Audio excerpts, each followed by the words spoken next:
Welcome, Hornets. We're going to be taking a look at those special limits again. We're going to see how they are done in the actual context of a problem. Not using the squeeze theorem, but actually using those specific limits. So, for example, we're going to take a transcendental function.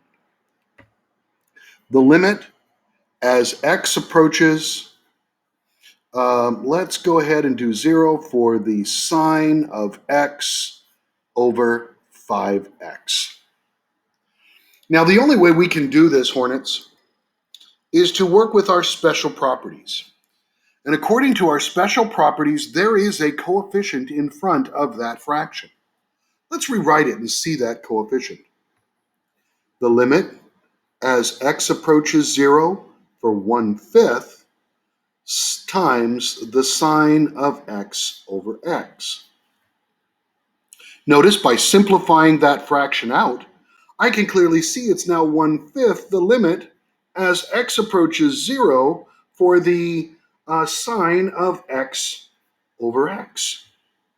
And since the sine of x over x is 1, for the limit as x approaches 0, we're looking at 1/5 times x, and my answer is 1/5. Now, there is a very easy shortcut to this that I'm going to show you now. Let's take a look at the limit as x approaches 0 for the sine of 5x over 3x. Now, I want you to notice that 5 and 3 inside. That's actually going to be our limit as we do this, and I'm going to show you why in just a moment. So let's go ahead and look and just say, yes, this is 5/3, and the question now becomes, why is it 5/3? We're going to follow the same process that we did before. The limit as x approaches 0 for 1/3, the sine of 5x over x gives me 1/3 the limit as x approaches 0 for the sine of 5x over x. Now, we'd love to use our property, but it's not the same. We need to have x over x, or we need to have ax over ax, and there's no 5. So we have to put that 5 in. So we're going to multiply by the equivalent form of 1, and you'll now notice I have 5/3 times 1/5, the limit as x approaches 0 for the sine of 5x over x. And look what happens when we move that 5 now back. We have 5/3, the limit as x approaches 0 for the sine of 5x over 5x, and this is now 5/3 times 1, and my answer is indeed 5/3. Check. Our simplification, our shortcut works. It will always be the ratio of the values in front of x. Here we had 1 over 5 for 1/5.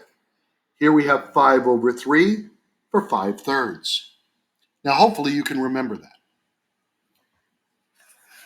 Now, transcendental functions can get very, very weird. For example, let's take a look at the limit as x approaches 0, and let's go ahead and choose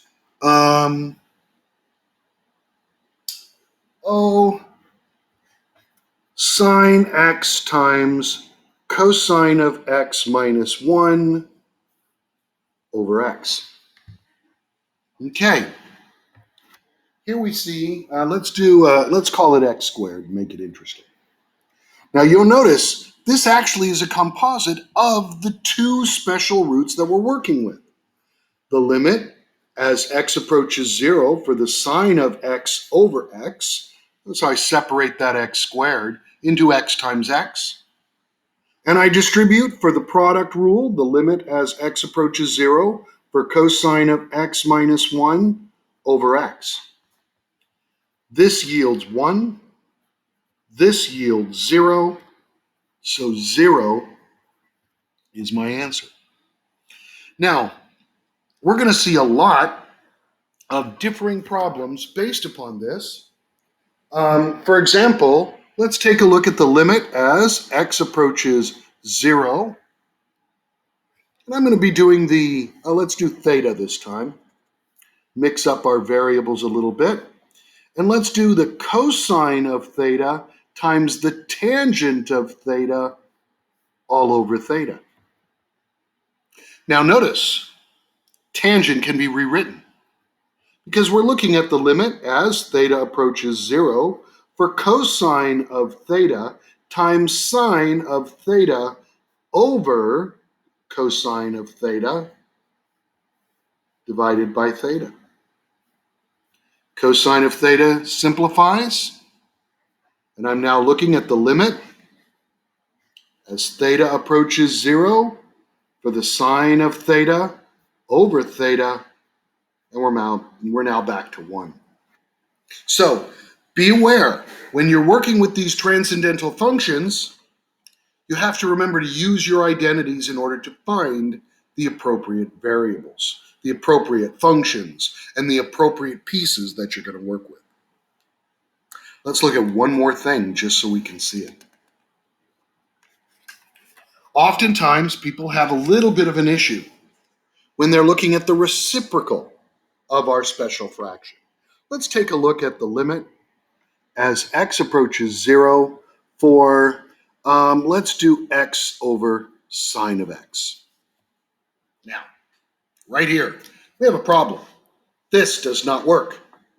It isn't sine of x over x, and so our first inclination is to say we can do it. But we know that if we change this into a fraction, 1 over, it automatically flips it. Now we have a property that says, this is the quotient property of limits, it says when I have a fraction, I take the limit of the top and I take the limit of the bottom. So I'm working with the limit as x approaches 0 of 1 in the top, and I'm looking at the limit as x approaches 0 for sine x over x in the denominator. And we know, according to our basic rule, that the limit of any constant is the constant itself. And based upon our special rule, comes from the squeeze theorem, we get a 1. And so my answer is still 1. So whether I'm working with the reciprocal for the sine of x over x, which is x over sine of x, or the original sine of x over x, the limit as x approaches 0 is always 1. Please be aware of that, and this gives you the basics for what you need. Always break down your trig function into sine and cosine. Try to simplify them into our special rules, our special limits. Cosine of x minus 1 over x for the limit as x approaches 0 is 0. And the sine of x over x for the limit as x approaches 0 equals 1. And then you should be able to find your answer. Thank you very much, Hornets. Be well and be safe. Thank you.